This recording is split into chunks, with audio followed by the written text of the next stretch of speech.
ఒక్కసారి కొమ్మూరి గోల్డ్ కి కాల్ చేయండి. తాకట్లో ఉన్న మీ బంగారాన్ని విడిపించి మార్కెట్ ప్రైస్ కి వాళ్ళు కొనుక్కుని మిగతా డబ్బులు మీకు ఇచ్చేస్తారు. హాయ్ హలో నమస్తే, వెల్కమ్ టు మనం టీవీ.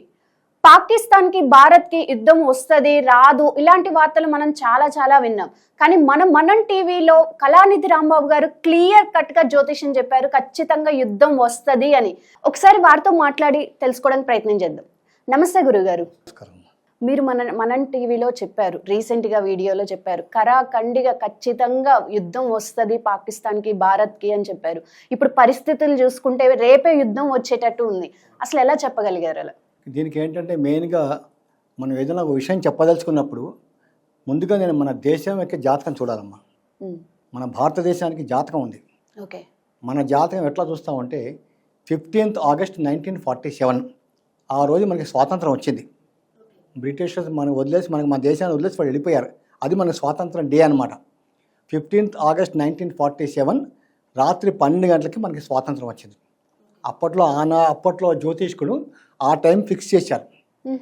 చేసినప్పుడు మన నక్షత్రం ఏంటంటే పుష్యమి నక్షత్రం మొదటి పాదం, కర్కాటక రాశి, లగ్నం వృషభ లగ్నం, భారతదేశం యొక్క జాతకం. ఓకే, సో ఆనాటి గ్రహస్థితి చూసినప్పుడైతే ఇది ఆనాటి గ్రహస్థితి ఇక్కడ ఉంది. ఇది గ్రహస్థితి.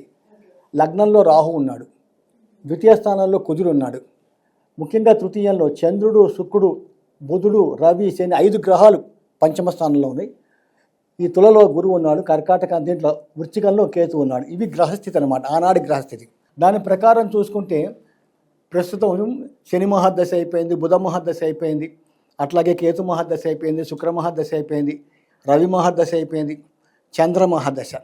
ఇప్పుడు మనకేంటంటే 2015 నుంచి 2025 సెప్టెంబర్ దాకా ఇప్పుడు చంద్ర మహాదశ జరుగుతుంది.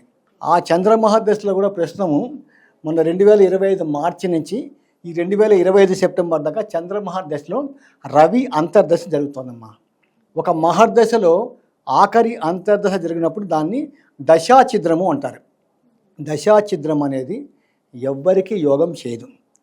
ప్రస్తుతం ఏంటంటే మన భారతదేశానికి చంద్రమహర్దశలో రవి అంతర్దశలో రాహు విదశ నడుస్తుందమ్మా.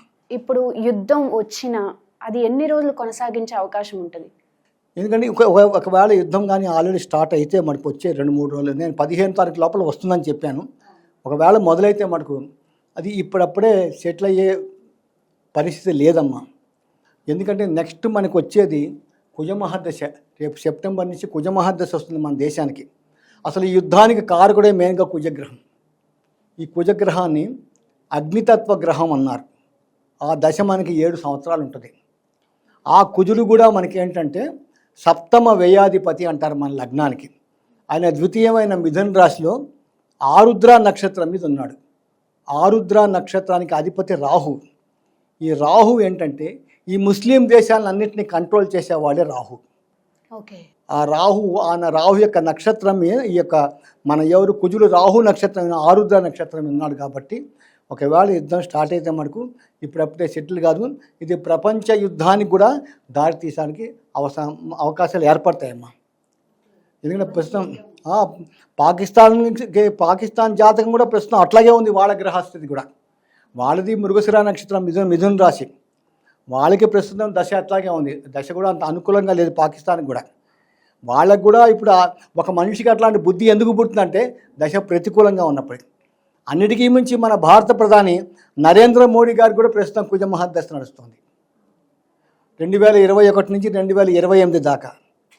ప్రస్తుతం నరేంద్ర మోడీ గారికి ఈ 2025 నవంబర్ దాకా ఈ కుజ మహాదశలో బుధుడి యొక్క అంతర్దశ నడుస్తుంది. బుధుడు ఏంటంటే వృశ్చిక లగ్నానికి యోగం చేయడు, అష్టమ లాభాధిపతి అంటారు. బుధుడు మన శరీరంలో, మానవుడికి శరీరంలో బుధుడు బుద్ధిని కంట్రోల్ చేస్తాడు. ఆయనకి ఏంటంటే బుధగ్రహం లాభస్థానంలో ఆయన రవితో కలిసి పంచమ స్థానాన్ని చూస్తున్నాడు, పంచమ బుద్ధి స్థానం. అక్కడ రాహు ఉన్నాడు. కాబట్టి ఇంకా రోజు రోజుకి ఆయనకి మొండితనం పెరుగుతుంది తప్ప ఆయన కాంప్రమైజ్ అవ్వడానికి ప్రయత్నం చేయడు. ఇప్పుడు ఎట్టి పరిస్థితుల్లో కూడా యుద్ధమే ఆయన కోరుకుంటాడు. అక్కడ గ్రహస్థితి కూడా అట్లాగే ఉందమ్మా. కాబట్టి ఒకసారి యుద్ధం మొదలైతే మటుకు అంత తొందరగా అది సెటిల్ అయ్యే ప్రసక్తి లేదు. ఇప్పుడు పాకిస్తాన్కి భారత్కి యుద్ధం వస్తుందని ముందుగానే గ్రహించి జ్యోతిష్యం చెప్పారు, అంటే నిజం జరిగింది. ఇలాగే మీ 35 సంవత్సరాల కెరియర్లో ఎక్స్పీరియన్స్లో ఇలాంటివి ఎటువంటి జాతకాలు చెప్పారు, అందులో ఎటువంటివి నిజాలయ్యాయి? నేను 1985 నుంచి నేను జ్యోతిష్ శాస్త్రంలో ఉన్నానమ్మా. ఓకే. మా మామయ్య అంటే మా అమ్మగారు తమ్ముడు, ఆయన జ్యోతిష శాస్త్ర పితామహుడు. పరాశర పద్ధతి, జైమిని పద్ధతి అని ఉంటాయమ్మా. పరాశర పద్ధతి అంటే దశ, అంతర్దశ, విదశ, అట్లాగే లగ్నచక్రము, రాశిచక్రము, నవాంశచక్రము, భావచక్రము, షడ్వర్గాలు, షడ్బలాలు, అష్టక వర్గము, భిన్నాష్టక వర్గము, అనేకమైన చక్రాలు ఉంటాయి. జాతకాన్ని చాలా క్షుణ్ణంగా పరిశీలించాలి. మన ఇష్టం వచ్చినట్టుగా జాతకం చెప్తే అది ఫలితం రాదు. మెయిన్గా దానికి తగ్గట్టుగా అమ్మవారి యొక్క అనుగ్రహం ఉండాలి. నాది మూలా నక్షత్రం, నాది ధనస్సు రాశి, ధనుర్లగ్నం. నా జాతకంలో అంటే లగ్నాధిపతి గురువు దశమ స్థానంలో ఉన్నాడు, కర్మస్థానంలో. ద్వితీయంలో బుధ శుక్రుడు, నాకు పంచమాధిపతి కుజుడు పంచమంలో ఉన్నాడు, మేషంలో ఉన్నాడు కుజుడు. ఇలా జరగబోతుందేమో నాకు ముందరే తెలుస్తుంది. దాని 6th సెన్స్ అంట అనమాట. దానికి తగ్గట్టుగా కృషి చేస్తాము. నేను 85లో స్టార్ట్ చేశాను. 85 నుంచి 95 దాకా మా మామయ్య గారి పేరు ఉప్పులూరి హనుమంతరావు గారు. ఆయనే మా గురువు గారు, స్వర్గీయ ఉప్పులూరి హనుమంతరావు గారు. ఆయనకి ఎప్పుడు నా ప్రతి వీడియోలో కూడా ఆయన పేరు చెప్తాను నేను. ఈరోజు 4 అక్షరాలు నేర్చుకున్నా అంటే గురువుల యొక్క అనుగ్రహం, లేకపోతే మనకి ఎవరు చెప్తారు చెప్పండి. ఆయన ఒకటే అన్నాడు, మినిమం 10 సంవత్సరాలు నువ్వు పుస్తకాలు చదవాలి, ఆ తర్వాత ప్రొడక్షన్స్ ఇవ్వాలన్నాడు. 1985లో స్టార్ట్ చేశాను. 95 దాకా నేను బుక్స్ చదివాను. ఆ రోజుల్లో ఎక్కడా పుస్తకాలు దొరకవు. ఆ రోజుల్లో యూట్యూబులు లేవు. ఎక్కడ జ్యోతిష్కుడు ఉన్నాడో కూడా తెలీదు. అప్పుడు కాలమానం పరిస్థితి అట్లాంటిది. నేనేమన్నా పంజగూడ కాలనీలో ఉండేవాడిని. ఎక్కడ కాచిగూడలో టూరిస్ట్ హోటల్ ఉండేది, దాని ఆపోజిట్లో ఒకటే ఒక బుక్ స్టాల్ ఉండేది. నేను పంజగుట్ట నుంచి సైకిల్ వేసుకొని బ్యాగ్ తీసుకొని బ్యాగ్ హ్యాండిల్ చేసుకునేవాడిని, పుస్తకం మళ్ళీ కింద పడిపోతుందని. అక్కడికి వెళ్ళి మెయిన్గా astrological magazine, planets and forecast, times of astrology 3 అక్కడికి వస్తాయి. అక్కడ ప్రతి నెల ఒక్కొక్క బుక్స్ వస్తాయి అన్నమాట. అవి కొనుక్కొని తీసుకొచ్చి మా మామయ్యకి ఇస్తే ఆయన చదివి మళ్ళీ నాకు ఇచ్చేవాడు. మళ్ళీ నేను అక్షరం చదివేవాడినమ్మా.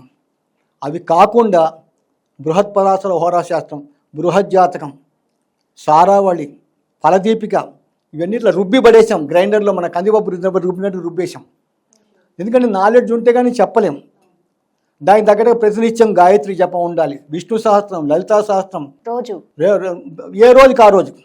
ఇప్పుడు ఆదివారం ఉందనుకో నేను శ్రీరామ సహస్రం చేస్తాను, సోమవారం శివ సహస్రం, మంగళవారం లలితా సహస్రం, బుధవారం విష్ణు సహస్ర పారాయణం, గురువారం ఓన్లీ గురువులు, దత్తాత్రేయుడు, దక్షిణామూర్తి, రాఘవేంద్ర స్వామి, ఓన్లీ గురువులనే. గురువు లేని విద్య గుడ్డి విద్య అన్నారు. మనం చెప్తుంటే గురువు పలికిస్తాడు. ప్రతి మనిషి హృదయంలో భగవంతుడు ఆత్మరూపంలో ఉంటాడు. ఆ నమ్మకం మీకు ఉండాలి, భగవంతుడు పలికిస్తాడని. ఆ పరిపూర్ణ విశ్వాసంతో కనీసం రోజుకి నేను 2 గంటలు పూజ చేస్తాను.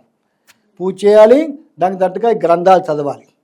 ఫస్ట్ ప్రొడక్షన్ నేను 95 జూన్కి నేను స్వర్గీయ నందమూరి తారక రామారావు గారు, ఎన్టీ రామారావు గారి జాతకం నేను సిటిజన్ ఆంగ్ల దినపత్రిక ఈవినింగ్ ఎడిషన్ వచ్చే సిటిజన్ పేపర్, దానికి నేను రాశాను. 1995 డిసెంబర్ 31 తర్వాత రామారావు గారు ఈ లోకంలో ఉండరు. అప్పుడు రామారావు గారికి శుక్రమహర్దశలో ఈ గురువు యొక్క అంతర్దశ జరుగుతుంది. ఎందుకంటే ఆయన తులా లగ్నం, తులారాశి, స్వాతి నక్షత్రం 4వ పాదం ఎన్టీ రామారావు గారిది. అది క్యాలిక్యులేషన్ చేసి డిసెంబర్ 31, 1995 డిసెంబర్ 31 తర్వాత రామారావు ఉండరన్నారు. 96 జనవరి 18 ఆయన చనిపోయాడు. ఒక మానవుడిగా అక్కడి దాకా తీసుకెళ్తాను. మీరు ఎంత పూజలు చేసినా, ఎంత చదువుకున్నప్పటికీ కూడా మన చేతిలో ఏముండదు. మొత్తం భగవంతుడు నడిపిస్తాడు. కానీ మనం చేసిన శ్రద్ధ, ఆ శ్రద్ధ వల్ల పరమాత్ముడు పలికిస్తాడు నిరంతరం. మనం చూడండి, భగవద్గీతలో చెప్తాడు, అనన్యాశ్చింతయంతో మాం ఏ జనా పర్యుపాసతే తేషాం నిత్యాభియుక్తానాం యోగక్షేమం వహామ్యహం. అర్జున, ఏ మానవుడు సర్వకాల సర్వాసులు నా ధ్యానం చేస్తాడో వాడి యోగక్షేమాన్ని నేను చూస్తాను. పరమాత్మని నమ్ముకుంటాము, నేను ఫలితాలు చెప్తాను. అది ఫస్ట్ ప్రొడక్షన్ అన్నమా. 95 డిసెంబర్ 31 చెప్పాను. 96 జనవరి 18 రామారావు గారు కాలం చేశారు. Second 96 tough time for PV Narasimha Rao. మీరు మా ఇంటికి రావచ్చు, ఈ కట్టింగ్స్ అని ఇప్పుడు మా ఇంట్లో ఉన్నాయి. 97లో దేవగౌడ గవర్నమెంట్ పడిపోతుందని డేట్ ఇచ్చా.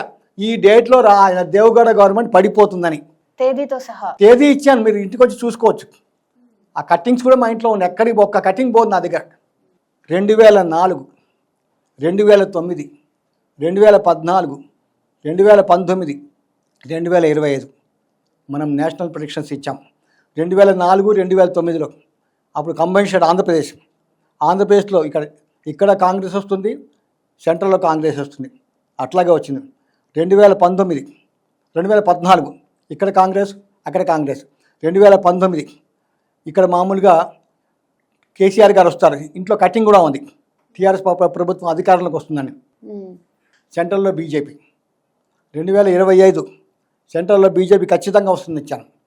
కానీ 2025 ఆంధ్రప్రదేశ్లో నేను జగన్మోహన్ రెడ్డి గారు వస్తాను, అది పోయింది. ఎంత ప్రయత్నం చేసినా కొన్ని మన చేతిలో ఏం లేదు. అవి పోయినందుకు నేను ప్రేక్షకులు నన్ను క్షమించాలని కోరుతున్నాను. నేను మానవ మాటని అమ్మ.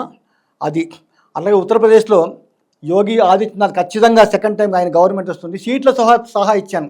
275 సీట్లు ఉంటే 273 సీట్లు ఖచ్చితంగా యోగి ఆదిత్యనాథ్కి వస్తాయని 273 వచ్చినాయి. మీరు వీడియో కూడా మీ యూట్యూబ్లోనే నేను ఇచ్చాను నేను.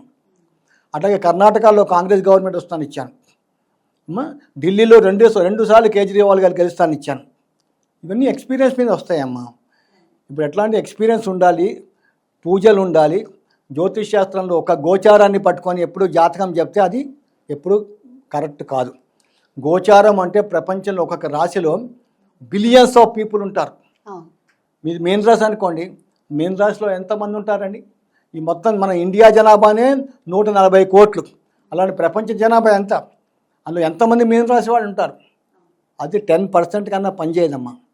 మెయిన్గా పనిచేసేది దశ, అంతర్దశ, ఆ తర్వాత విదశ. మళ్ళీ నడుస్తున్న దశకి అష్టక వర్గంలో 8 బిందువులు వచ్చాయి. మెయిన్గా నవాంశ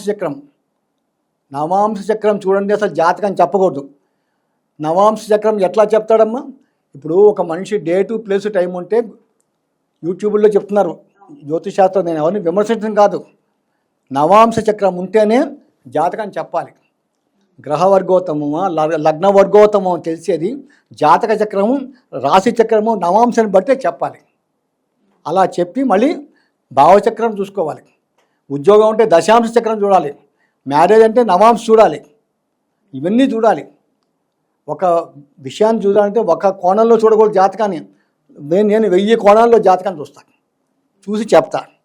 అందుకే నిజాలు ఎక్కువ. నేను మన ఉగాది నాడు కూడా నేను హన్స్ ఇండియా HMTV ఛానల్లో పనిచేస్తాను డిప్యూటీ జనరల్ మేనేజర్గా. నేను 47 సంవత్సరాలుగా నేను మీడియాలో ఉన్నాను. ఇప్పుడు నేను మీడియాలో ఉన్నాను స్టిల్. ఈరోజు మీతో మాట్లాడే ముందు ఉగాది నాడు షష్టగ్రహ కూటమి చెప్పాను. అందులో చెప్పాను పాకిస్తాన్తో ఇండియాకి గొడవ జరగచ్చు, పాకిస్తాన్ ఎట్లాగైనా ప్రాబ్లమ్స్ క్రియేట్ చేస్తుందని చెప్పాను. ఎందుకు? షష్టగ్రహ కూటమిని బట్టి. మొన్న మీ ఛానల్లో మనంలో చెప్పాను ఈ మే 15వ తారీఖు లోపల యుద్ధం ఖచ్చితంగా వస్తుందని చెప్పాను. ఎందుకంటే ఇప్పుడు మనకి చంద్రమహర్ దశలో రవి అంతర్దశలో రాహు విదశ నడుస్తుంది. 15 తారీఖు దాకా ఉంది. అట్లా అవి చూసుకొని మనం చెప్పాలమ్మా. ఓకే, థ్యాంక్ యూ గురుగారు. నమస్కారం. చూసారు కదా, మీకు కూడా జ్యోతిష్యంలో ఏమైనా సమస్యలు ఉన్నా, ప్రెడిక్షన్ కావాలి అనుకుంటే కళానిధి రాంబాబు గారు మనం టీవీకి పర్మనెంట్ ఆస్ట్రాలజిస్ట్. ఈ కింద ఉన్న నెంబర్కి కాల్ చేస్తే గురుగారితో మీరు మాట్లాడవచ్చు. Thank you.